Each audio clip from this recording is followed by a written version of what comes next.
Il est très important de bien choisir son pseudo quand on ouvre une chaîne Twitch ou une chaîne YouTube. C'est tellement évident qu'on pourrait penser qu'une vidéo de ce genre n'a aucun intérêt. Et pourtant, on voit encore plein de chaînes avec des pseudos pas forcément horribles, mais plutôt inadaptés. C'est pour ça que j'ai voulu couvrir le sujet en vous partageant entre autres quelques bonnes pratiques pour bien choisir son pseudo.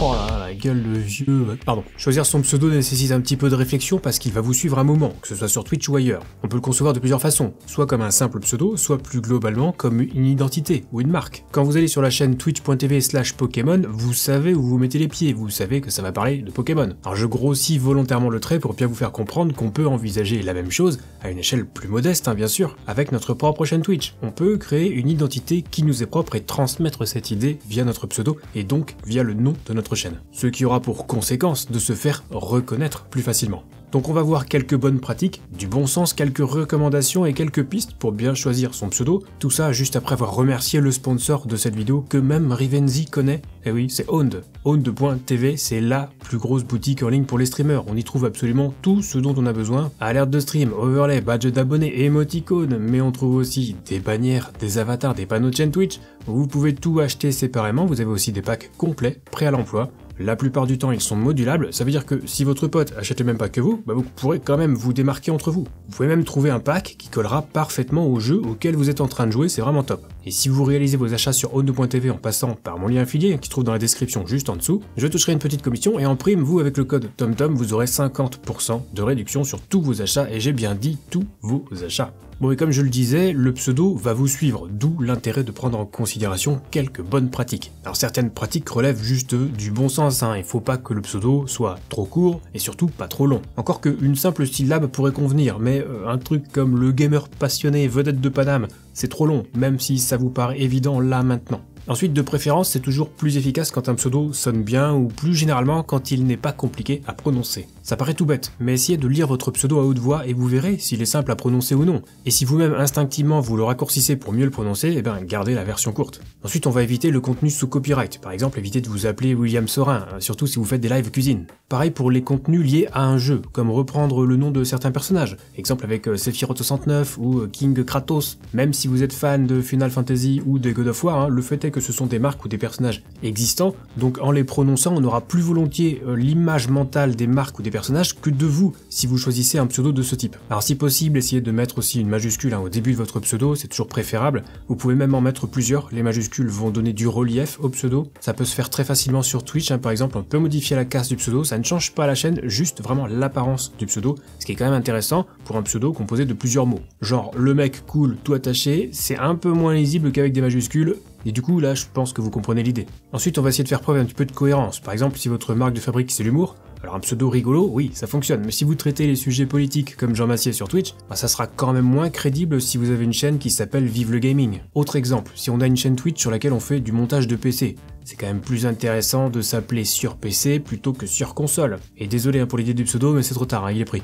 Et on va en profiter pour regarder un petit peu quelques éléments qui peuvent faire qu'un pseudo ne sera pas adapté à un nom de chaîne Twitch. Alors j'ai bien conscience que pour chaque exemple, vous pourrez trouver des contre-exemples, c'est certain, mais on va partir du principe qu'on essaye de construire notre propre marque et pas uniquement une chaîne Twitch. Donc déjà, je pense sincèrement qu'il vaut mieux essayer d'éviter les underscores dans votre pseudo. Si vous n'avez qu'une chaîne Twitch, à la limite, ça peut passer, mais même dans ce cas, je vous conseille de les limiter. Ne mettez pas 4 underscores dans votre pseudo. On voit quand même peu de marques avec un underscore en plein milieu du nom. Exemple avec la chaîne Twitch de la marque Coca, le pseudo est attaché, il n'y a pas d'underscore, ça reste lisible avec les majuscules et ça dénature moins le nom. C'est pas une obligation, mais si le pseudo que vous cherchez est disponible sans underscore, privilégiez cette version. On va aussi pouvoir oublier le underscore TTV à la fin du pseudo ou underscore YouTube. Ça fait vraiment pseudo de 2010, ça n'a pas l'envergure d'une marque. Encore une fois, avec l'exemple de Coca, vous imaginez sérieusement que la chaîne Twitch de la marque aurait pu s'appeler Coca-Cola underscore TTV ?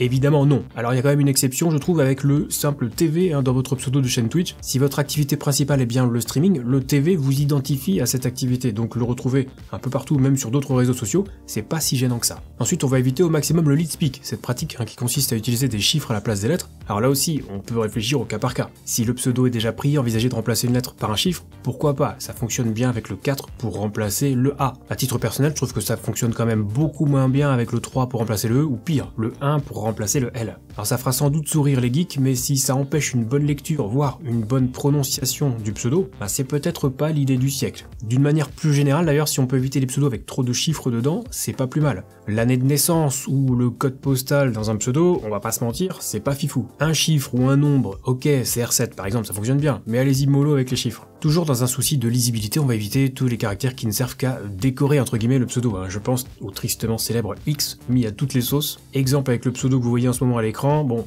spoiler, c'est pas terrible. C'était bien dans les années 2000 quand on découvrait internet, mais vous m'accorderez que c'est quand même franchement incompatible avec le nom d'une marque. Et il en va de même avec le nom d'une chaîne Twitch. Ça paraît évident, mais on en croise encore. Alors encore une fois, il existe plein de contre-exemples à tout cela, des streamers qui ont su imposer leur chaîne sur Twitch ou sur YouTube, avec d'underscore dans leur pseudo, avec la moitié du pseudo composé de chiffres, mais chaque cas est unique, et chaque contre-exemple a bien souvent une histoire pour expliquer le pseudo. C'est rarement le fruit du hasard, ça arrive, mais c'est rare. Sinon on trouve aussi parfois des pseudos de petits malins qui veulent vous faire dire des trucs uniquement dans le but de vous troller. Quand il y a une alerte sur votre stream par exemple, vous allez comprendre en lisant à voix haute ce pseudo.